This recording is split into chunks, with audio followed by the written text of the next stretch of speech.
Welcome, our fellow lovers of love, and thank you for joining us on yet another excursion through the stream of consciousness down the river of tranquility to fill the lake of life with love.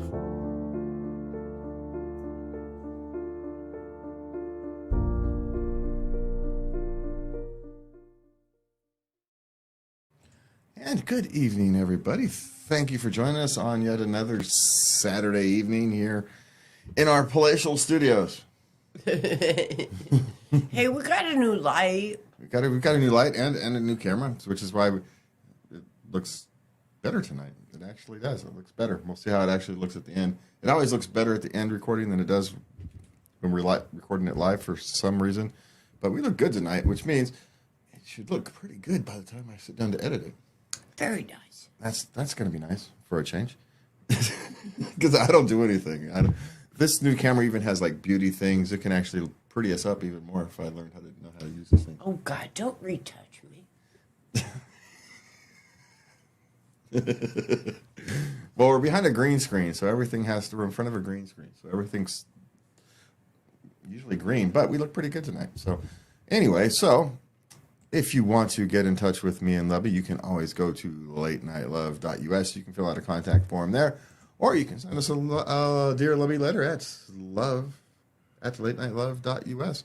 And you can find us and comment and subscribe and do all that fun stuff on your favorite media network, whichever thing you want to find us on, because we should be almost everywhere at this point.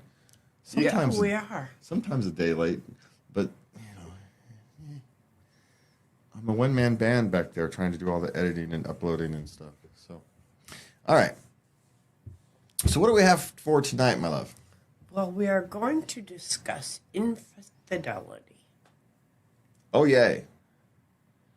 What a fun topic for a Saturday night. Well, we never talked about it before.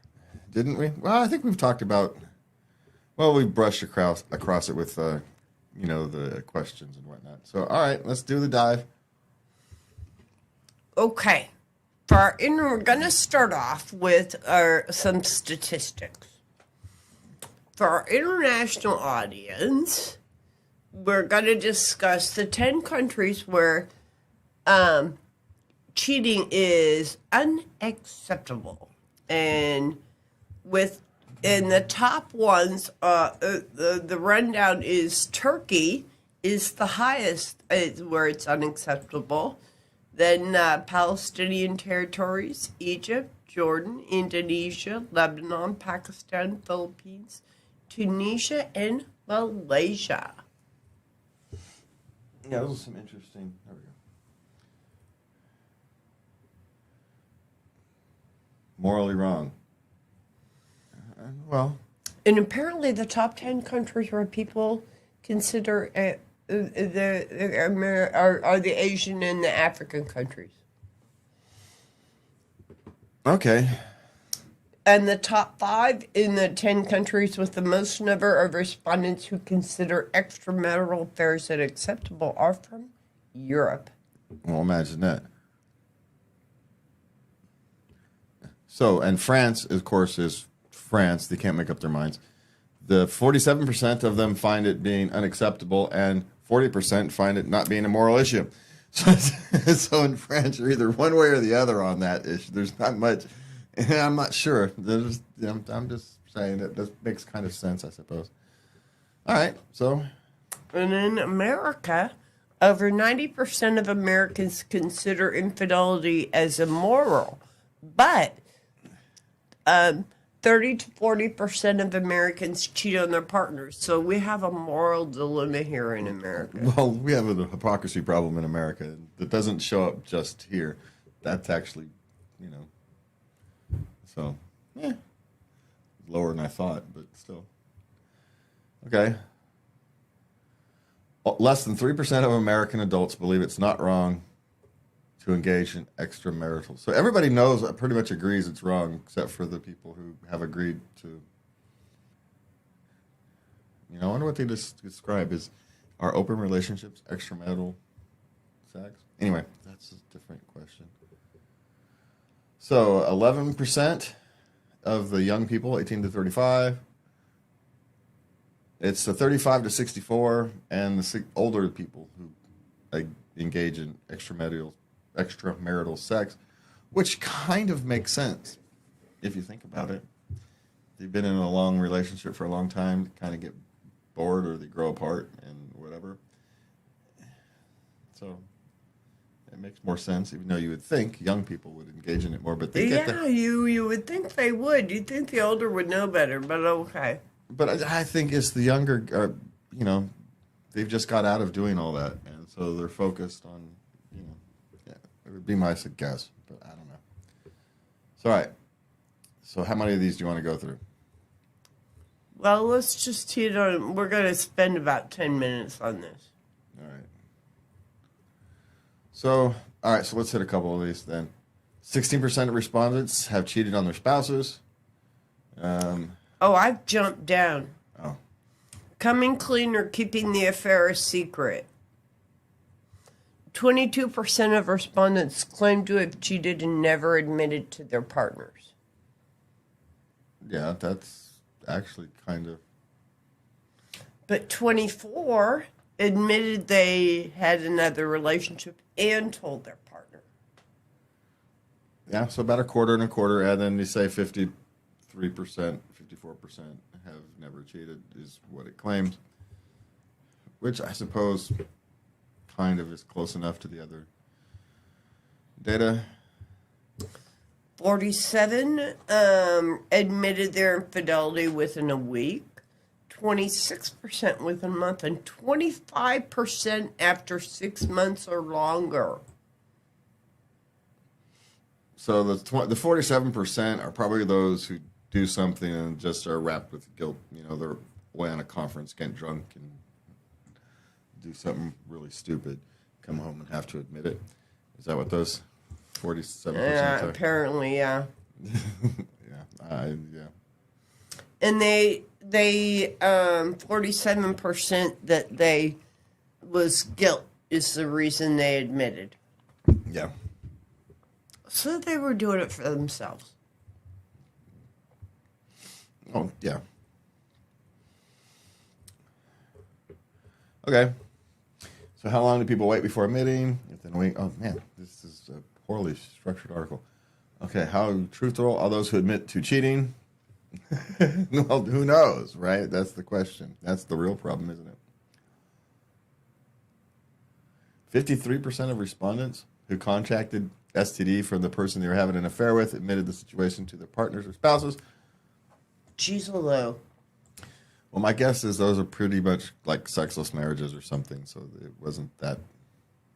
The other ones, the other 40%, 47%, so it didn't make a whole big of difference. All right. Life after infidelity, which we'll be talking about more in depth later. Marriage is broken up immediately, happens half the time, which is maybe seems kind of low. 30% couples try to stay together but break up eventually. And realistically, only 15%, 16% can stick together for the long period of time, for an extended period of time. So, can your relationship recover? Yeah, it can. It can. It's not a great chance, but it can. Okay, individuals had to follow new rules after admitting to cheating. Yeah. 55% had to let their partners look through their phone. 48% had to avoid certain friends. Yeah. 43, there was limitations on going out. 39% let their partners access their social media. Only 30% ended the affair. Well, my guess is it wasn't actually an affair. They were one-time things. Right. Okay. 28% withheld sex. Well, that's going to be counterproductive. It's probably what got it in a chunk of those things. It's probably the problem in the first place. not an excuse, but you want to look for reasons why people get desperate or feel desperate. Yeah. Only communicate with the opposite sex with permission, 27%. Jeez, Lou, that wouldn't work around here. Yeah. Limit alcohol intake is about 19%, 20%. But surprisingly, only 23% had to get tested for STDs. I don't know. I would think that limiting alcohol intake is probably one of the bigger causes, right? And then it's down to 20%. So, I don't know. That's interesting. In terms of who is and isn't engaging, it's kind of everybody and the other guy all at the same time. So who are they doing it with? Yeah, well, single people don't have that moral dilemma. Well, or do they? How responsible is a single person to not engaging with someone who is taken? Is that we don't really talk about that because, is it their responsibility? Is it your responsibility to not break up an unhappy home? I don't know. Probably shouldn't. Probably a good policy not to, but Jeez, Lou, is that a kind of worms you really want to open? What a big mess. That's the bigger problem, right? It's messy. That's really the bigger issue is why do you want to even go there? It just creates a huge mess. And do you really want that kind of stress in your life? Emotional turmoil. And if they can't properly deal with the relationship they're in now, do you think they're going to be able to deal with the relationship, with you? I mean, yeah, there's some truth that, after a marriage falls apart, the next partner gets the better one of you, right? Because if you've worked hard and you've taken everything you've done wrong into heart and you become a better person, the next person gets the better version of you. There is some truth to that. But I don't know. It's a good policy to stay away. But, love does strange things. So there is that as well. All right.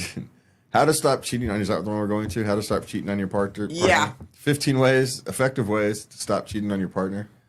Well, first you have to identify why it happened. Yeah. And cheating can be a way to avoid becoming intimate or dependent on someone in a relationship. You may also be doing it to punish your partner. Yeah.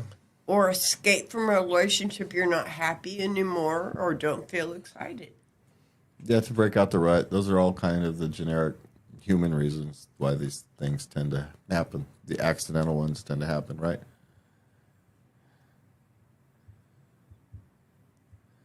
You have to examine your marriage well. Number 2 is understand what you want. If you wonder how to stop adultery in your marriage, examine your marriage.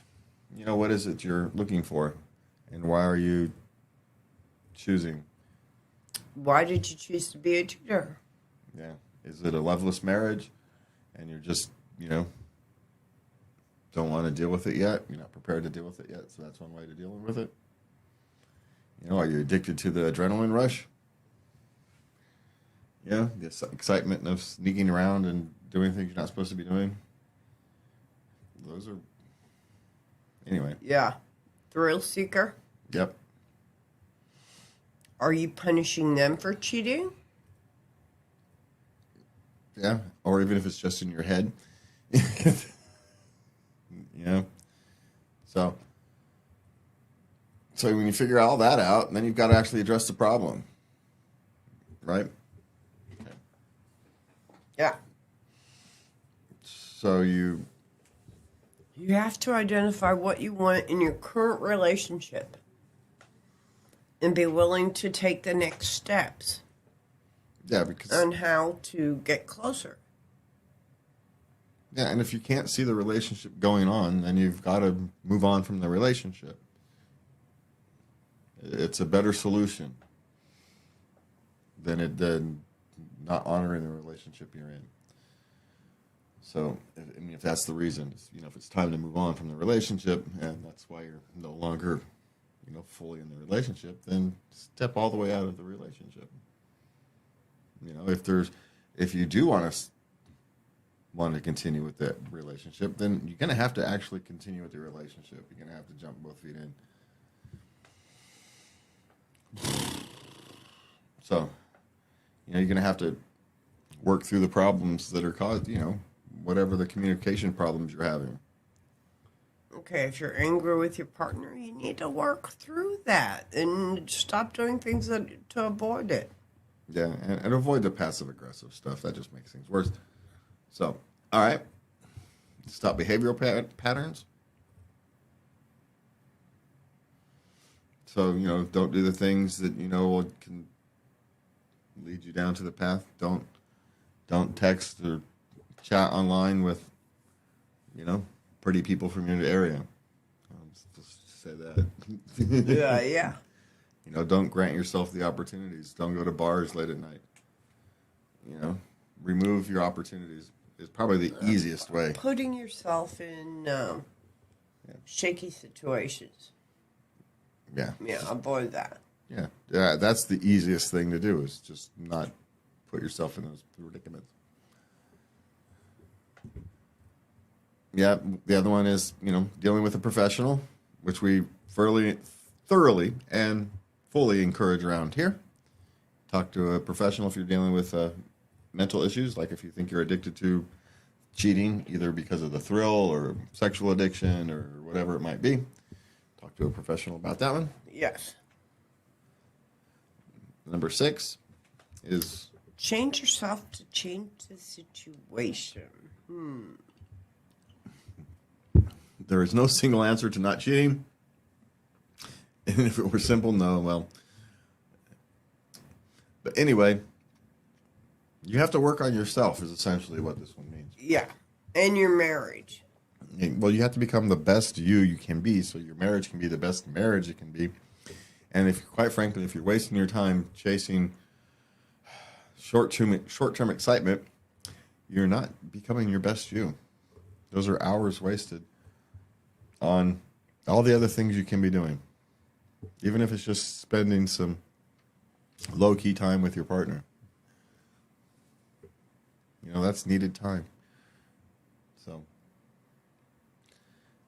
learn to communicate again, which is usually one of the problems. And one of the things, talking is not necessarily communication. You can communicate without talking, and you can talk a lot without communicating. Yes. Yeah. So communication it's a very important thing. And it's easy to get into a communication rut where you think you're communicating and where you're not, when you're actually not. It just becomes habit. And that's very human, and when you realize that you're in that situation, you work your way out of it. That's all there is to it. You don't beat yourself up or anything for it. It's nobody's fault. These things happen. And, what's important is that you recognize it and you move on. And you change yourself for it, right? And you can't expect other people to change if you're not willing to. Yes.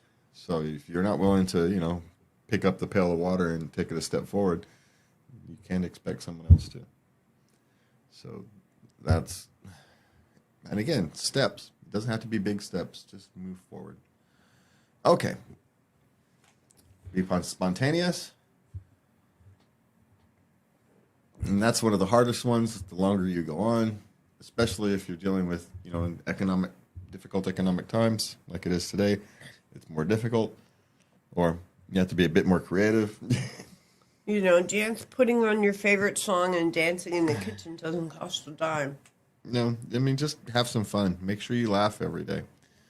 That does a lot. It really does. Prioritize your relationship. And that means, instead of going golfing or instead of working overtime, it means you go home and you spend whatever time you and your significant other person wants to do. You find those things. You re-find a a hobby. Find something to do together. Doesn't matter what it is. Just work on something you both want to do. Spend some time together. Surprise each other. And it doesn't really matter what it is. Just kind of be, again, loosen up a little. Be back like you did back in the beginning. Just loosey-goosey a little bit. Get out your rut. I think a lot of these are really essentially get out your rut, step out the parental role. This one actually, I think, women fall into this one. They get so used to parenting children that they forget they don't need to parent their husband. And then husbands get resentful, but they understand how it gets that way, but resentment builds over time, and next thing you know, there's this weird energy, and no one really knows where it came from. And it came from because, and it's nobody's fault, right? We're not pointing fingers at anybody. It's very human. But it's our task is to notice these things and work our way through them. Avoid being paranoid. That would be a challenge after. Yeah. Yeah. Yeah. So after infidelity. Yeah, one way or the other. Come clean with the other person. You waited until 13 to do that one. That's interesting. I'm just going to leave that comment there. Recreate your memories. And it's not necessary to recreate your memories. It's to just try to remember why you started on your journey in the first place. That can get lost in the day-to-day grind of life. And so you're trying to go back and re-examine why you started your journey together. Can sometimes help reset the purpose of your relationship. Remember why you're there. Yes. Need a spark. Give it that spark again. Yeah, just remembering why you're together in the first place. Oh yeah, that's why. It can help. Because sometimes it's very easy to forget in the daily grind of life all these things, and so just be kind to each other. That's would be my guess. Be kind to yourself, but think before you act. All right, so you got 6 quick ways to move past betrayal.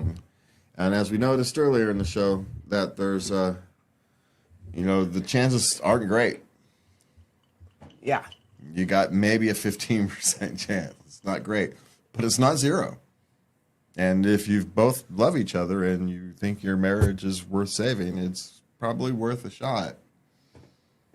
Right? 15% is better than 5. Better than 10. It's 15 out of 100. 2 out of 3 ain't bad. Could be you. Yeah. If you work hard and you trust each other and you you go through all the process of learning about yourselves and your relationship, you redefine, you understand why you're in the relationship to begin with, you get on the same page about where you want to go in a relationship in the long run, and you've got all that, well, okay then. Now, you're ready to take the hard part of trying to move forward and seeing if that is possible. All right, so what's number 1, my love? Demand honesty. And trust is the main thing that's damaged, so it's going to take some time to heal. And it will never be the same way. No. So, that's the damage you've done. You can have a patch on it, like patching a pair of jeans, but you'll always see that patch. So that's, but it's like a patched pair of jeans. It doesn't mean you still can't use them. Good Lord, I can speak. All right, so what's the next? Make sure your partner is remorseful. Yeah. And that's one of those, if they tell you quickly, and it's a stupid, so there is ways to know. Okay? You have to be willing to leave the past in the past.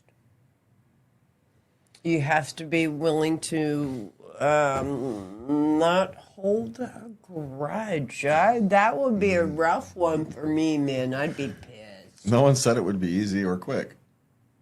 You know, and you have to understand that it might take some time to get to that point. But you have to work towards it, right? Otherwise, it's always going to be there. So, and again, like I said, only 15% of the couples can pull this off. So, you know, there's reasons for that. Because, you know, things like that are very difficult. Having to move past that is very difficult. Can it be done? Yeah. But it's not an easy thing. Okay, and they suggest not constantly bringing it up to your partner.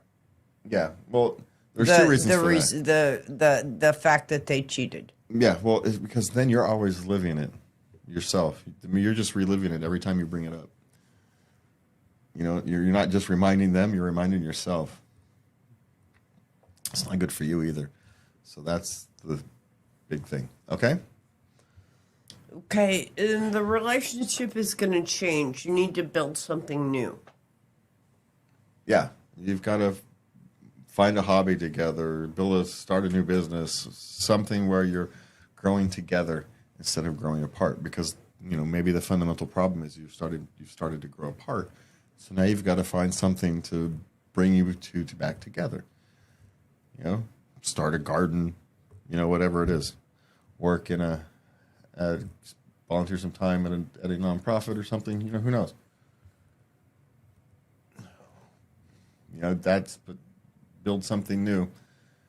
And, you know, because your relationship is broken. That's part of the problem, right? The relationship is broken. And so you've got to build something new and ride that one. Okay? Okay, and you should trust yourself. In deciding to forgive a cheater, you have to trust yourself. And they do bring up the fact that oftentimes people blame themselves. Yeah, and that's a double-edged sword because you might have some responsibility to play. You know? Are you a shrew? Are you ignoring your wife and they go off and cheat? Is it really all that, you know? Maybe you are partly responsible. You know, maybe you did just as much to destroy your marriage as the other person did. They're just the one who stepped outside of it first, for whatever reason. Marriages are a two-person union. There is no, you know, every action has an equal and opposite reaction. So there are reasons. If you don't examine yourself, if you've been cheated on and you don't examine your own role, either as an enabler or as, you know, okay, what have I done to make or not done in other cases, you know, that made this home not as happy as it should be, that made this event possible. And maybe you're just with the louse, right? Maybe you just married Quagmire and and you know, it is what it is, and you just kind of got to move on. And that's where you go to trust your instincts. But, you know, I'm not excusing any behavior, but at some point you have to take a look in the mirror if you're going to have a better relationship. Yeah. And so it's not an excuse of behavior, but it is looking, okay, what have I not done to make this relationship not work? Well, it takes two. Yeah. And, you know, you work on yourself and they work on themselves and you both work towards the end goal of your relationship, you can get to magical places. But only 15% of people survive it because it's not easy. And so, you know, we're not sitting here saying it's easy. We're not being judgmental. But if everybody isn't looking in the mirror, then your relationships are going to have trouble. Okay. Enlist professional help, which we always strongly recommend. We always strongly recommend you get professional help on issues regarding your mental and emotional health. Sorry. Good Lord, I cannot say the right words tonight. It's a good thing I'm not having to read scripts or anything. We just butchered the world. It's your fault. It's always my fault. There's no one else here to blame except for me. So, That's not good. and who wants to blame me? But if you guys want to blame me, you can send us a letter at love@latenightLove.us or like, comment, subscribe, all that nonsense. Okay. What do we got for questions tonight, my love? Okay, we're going to start off with relationships. All right. Okay, my wife wants my 9-year-old son who is struggling to move out or she will leave. How can I choose? Okay, what else is going on? Well, she's not the biological mother. Okay. But what else is going on? He's 19. So, it's economically difficult out in the world at the moment, especially depending upon where you live. Either expensive or not many economic opportunities. You know, asking a child to just saying you're moving out, are you going to make him homeless? Does he actually have the ability to move out, or are you going to make him homeless? You going to make the homeless problem worse? How can you do that to your child? Yeah. So, You know, the wife has a job. She can take care of herself. yeah. I mean, at some point, I don't know. As long as he's trying, then Yeah, he is. He has a part-time job and he's looking for full-time work. as long as he's trying, then you have to honor his effort. And if she's being a shrew, then you may be better off without her. How's about that? When you marry somebody, you marry their family, their children. You don't get to treat them as not their children just because they're now 19. So, or 31, or 32, or whatever it happens to be. You know, we have enough problems in the world of people abandoned by their families. Do you really want to have more? Okay. Okay. My boyfriend goes with me when I do tattoos. Now he wants half my income. Do I owe him that much? What? She goes to people's houses and does tattoos. She's a tattoo artist. Uh-huh. And he goes with her for safety. And now he wants half her income. Well, if he's going with her for safety, then he is a paid employee. Now, whether it's half is depending upon income. But if he's going as an employee, now is he going because he wants to go or is it because she wants him to go? He wants to go. Oh, well, then find a new boyfriend. How's that? Okay. God, I'm Just say no. I'm not giving you any money. Well, no, I could if he's turning down other work or something for that, and I can kind of get it. But half the tell him to take a hike on that one. And frankly, the fact that he asked in a strange way like that, in a way that's strange enough that she goes to Reddit to post a question. Yeah, it's a red flag. Yeah. And if you start looking, there's probably another handful of others. Okay. Okay, I got my boyfriend a job. He called in sick 5 times in the first month. How do I get him to go to work? Don't. You go to HR and tell him it's okay to fire him. You don't care. Said he's a louse. He's going to ruin your reputation, and you don't want to do that. So, Take the plunge. Go to HR. Yeah. So, and it's not even an official conversation. A quiet conversation over the coffee pot is probably the best way to handle that. You don't want to have an official conversation. But if he's not going to do it, he's not going to do it. Work and pleasure are two different things, right? They really are. Yeah. So if he's not, and quite frankly, if he's not going to honor your reputation, then God, what is these comes up with these questions? And that's another red flag. What the hell is it this year? 3 out of 3. We're doing great. 3 out of 3. Or my advice is you may want to reconsider your relationship. I'm not entirely sure we're doing all that great tonight, my love. All right, so what's we got? My brother has been dating my best friend for a year. I just found out he's cheating. Should I tell my friend? I would. Okay, your brother, so it's a woman, I'm assuming. I mean, it's a modern time, I guess Yes. it doesn't matter. And he's cheating. Should you tell your friend? Probably. But you should tell your brother first. Tell him you're going to tell on him. Yep, tell him he's got a day to make it right. Give him a chance to make it right. That would be my thing.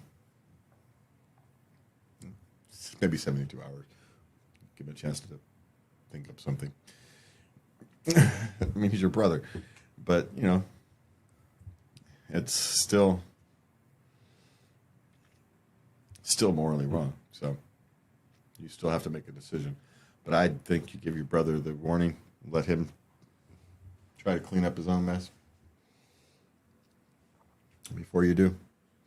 But you do tell her anyway, because just in case he doesn't. So, okay. Okay, we're going to move on to parenting. Oh, thank God.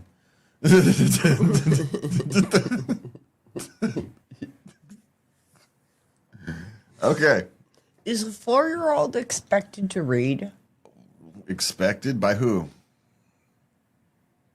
Are there 4-year-olds who can read? Yes. Do most 4-year-olds read? No. No. So, and life isn't a race. Don't worry about it so much. Okay. Should I make my child sign up for marching band? No, that's a huge commitment. They have to want to do that to do that. It just is. It's a huge time commitment, both for you and the child. And if they don't want to do it, it's going to be a miserable ass experience. I get wanting to have them sign up for some extracurricular activity. Fine. Help them find something to do. And if they're a young woman, get them into track and field. You can get a college scholarship thrown at them. A javelin or a shot put. They'll throw money at you. Scholarship money at you. But don't force them to do something they don't want to do. They're just going to have a miserable experience. And, well, the likelihood that they will have a miserable experience is greatly increased. Sometimes these things work out, but it's a risk. You know, sometimes you force a child to do something and they end up loving it and it becomes this whole big thing. That's not the norm. That's not the norm. And, you know your own child. You know, maybe they might like the structure and discipline that's required, but you know if they're not, if they rebel against that kind of stuff. It's like a football team without football. Without the football and it's that kind of a commitment. So, no. Ask? Sure. Explain the benefits? Okay. Force? Never. Okay. All right. My husband's brother has become violent. How do I tell my 4-year-old she can't see her uncle anymore? An older gentleman, like dementia or something, I'm assuming? Yeah. You don't. You don't. Not until they're a little older and can understand. Before they can understand. So you just obfuscate. Why can't I go see him? Oh, he's busy. We're busy. Right? Point a shiny object and they'll go away until they're old enough to understand. Because you can't tell them anything they're going to understand at this point. Not at 4. Not at 4. I mean, unless it's the rare genius, but no. You can't. So shiny object, make them look the other way. Just like you do with the 4-year-old for any other thing you want them to not see. So, it's sad. It's a thing, and I understand the desire to want to tell them, but they're not going to be able to understand. So, it's not that long. It's only a year or year and a half or so before you'll be able to tell them in a way they can understand. So, just have to do it for a little while, and then when they are ready, he's sick and it's not safe. That's how you start it. And the more they can understand about sickness, and the more details you can express. They'll ask questions. Yeah. They'll ask questions that you can't answer. So why? I don't know. So anyway, just try to avoid it for now, and then when they are ready, you know, it's an illness, and treat it as an illness. Okay, what's next? My 9-year-old daughter doesn't have her own room at her father's house. Is this appropriate? Well, she's 9, but it's time to start the conversation with her father about moving her towards her own room. And she's going to need privacy. She's going to be a young lady soon. She's going to start her period in a couple of years. Well, but when they say own room, are they sharing it with, like... She's sleeping with her dad. Oh. On weekends or something? Yeah, comes a point where it's doesn't have her own room, or they're choosing not to use the room because maybe they just don't have the space, and it's not as big of a deal. Lots of families cohabitate like that. You know, lots of families have to sleep in one room. It's not that big of a deal by itself. You know, if it's just a thing where they've gotten into the habit of sleeping in the same room and they just don't want to break it, yeah, okay, it's getting time to break it. So it depends. Depends on the culture. There's lots of cultures where it's not strange for families to share a room. And they deal with it. So is it appropriate? It's getting to the point where it might not be, but It's getting there. yeah. You know, time Okay. to start a conversation. Yeah, and it's always the question on that is which one of them actually is the one who's 9-year-old daughters, like that, especially if they don't get to see their dad during the week or something. It may be her, and he just doesn't want to tell her no. Because he only has her for a little while. Yeah. So, I wouldn't make a huge ordeal out of it.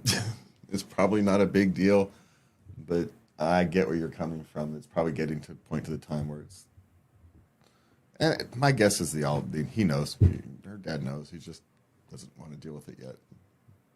He's hoping she'll want to change. She'll want to change. If I were to take a guess. Okay. What's next? Well, we're going to start on some work questions. Okay. I referred a friend for a job and now they're making me look bad. How do I distance myself? By distancing yourself. There's nothing you can do. I don't know, it's the dangers of referring a friend to work. It really is. Be very careful you know who you're referring to. That's because at this stage, there's not much you can do other than just do your thing. And you say, hey man, I didn't know he was a lazy stiff at work. So again, we talked about that one earlier. It's the same kind of strategy. All right. CEO made himself Employee of the Month. Is that normal? I'd do it. I'm Employee of the Month this month because I want that prime parking spot.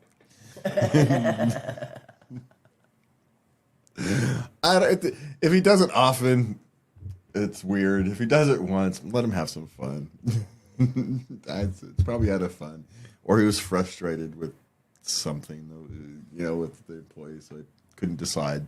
No one he felt earned it. Who knows? He was having a bad month.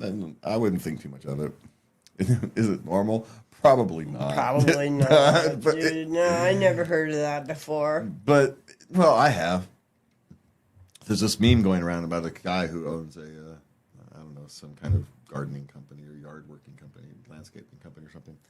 And he gave himself for being such a great employee, he won a trip to an all-expense paid trip down somewhere. He's the only employee. He's the only employee. Such a great employee. This person is such a great employee. He's earned a fishing trip down somewhere. He's the only employee. So, having some fun. If it's either out of frustration or fun, don't worry about it. If it's something else, then, well, okay, you might want to look for a different job. Okay. What's next? I keep being given more work, but no pay raise. How do I get a raise? By finding a different job. stop taking on the extra work.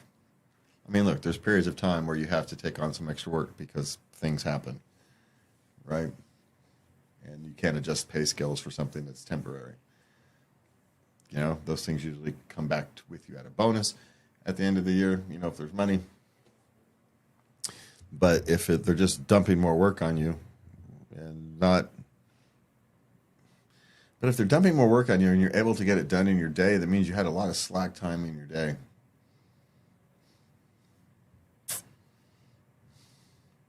So, I don't know. But the best way to get a pay raise is to change jobs. So that's how you get a raise. If you don't feel like you're being treated properly, and you can ask for a raise, which is just going, hey, I've been getting a lot of work done. I've been, you know, hitting all my goals. I think I've earned an extra raise.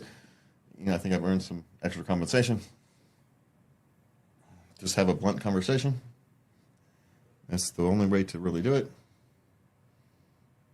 You know, but you know if your company has the money or not. If they're laying people off, you're not going to get a raise. So go look for another job. Is my suggestion. Okay. All right. My boss keeps telling me that the employee opinions don't matter. Is this correct? Well, if it doesn't matter to him, so it's correct. Now, is it a good long-term policy? No, it's not. It's going to bite him in the butt at some point. But, you know, he doesn't have to take anybody's opinion that he doesn't want to. It's a dumb move. He's going to chase your good employees off. It's all he's going to end up with is crappy employees that are going to do exactly what they're told. And that doesn't end well in the long run. So, is it correct? Well, depends on your point of view. Is it correct that your opinions don't matter to him? Yes, that's correct. Is that a good way to run a business? No, it's not.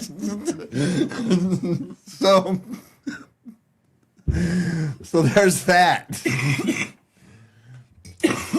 Okay. And what's this last one here we got on this? How do I give feedback to my manager? Okay, what is it? Do you have any more information on that? Well, the manager wanted feedback on a project, on the work they were doing. Uh-huh. And he didn't know how. Oh. This is easy nowadays.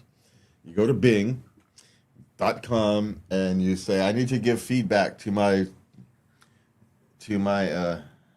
manager on a project we're working on. I don't know how. And it'll also give you a form to fill out, essentially. It'll give you step-by-step instructions. But my suggestion is be as honest but as diplomatic as possible. You always be honest, because if you're not honest, then the feedback is pointless. Right? But you want to be diplomatic because you don't want to throw your teammates or your coworkers under the bus. Right? You have no idea what their stresses or things that you don't know about. So be diplomatic, point out the problems, point out the successes. So make sure you point out successes, don't just point out problems. Point out successes. Hey, this stuff went really, really well. Here was the things where we had issues. But in the modern day, just ask AI to help you format it. Because that's really what you're thinking is how to format it, is what a lot of people don't understand. And then once you get a format template, then it's very easy to just essentially go through and fill out the blanks. You don't have to make these things complicated. Before I was a radio station manager, I thought these things were way more complicated. Then I go in there and, no one knows what they're doing. It's fine. And I don't mean the people at my job. Everybody knows their jobs very, very well. I mean, industry-wide, in my industry, no one knows what the heck they're doing. They're making it up as essentially as they go along. They're all doing the same thing, and then they're copying other people who just made it up as they went along. And so, the whole ecosystem is built like that. And that's how much of life is done. The first person who did something didn't know what they were doing. He just tried something. And other people said, hey, that works for me. And so they tried it. Next thing we know, that's what we're all doing. And the first person was guessing.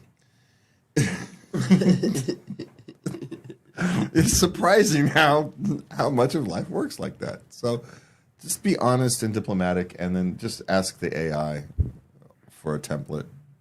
Just, ask the internet for a template and follow that. And you can work with it. Right?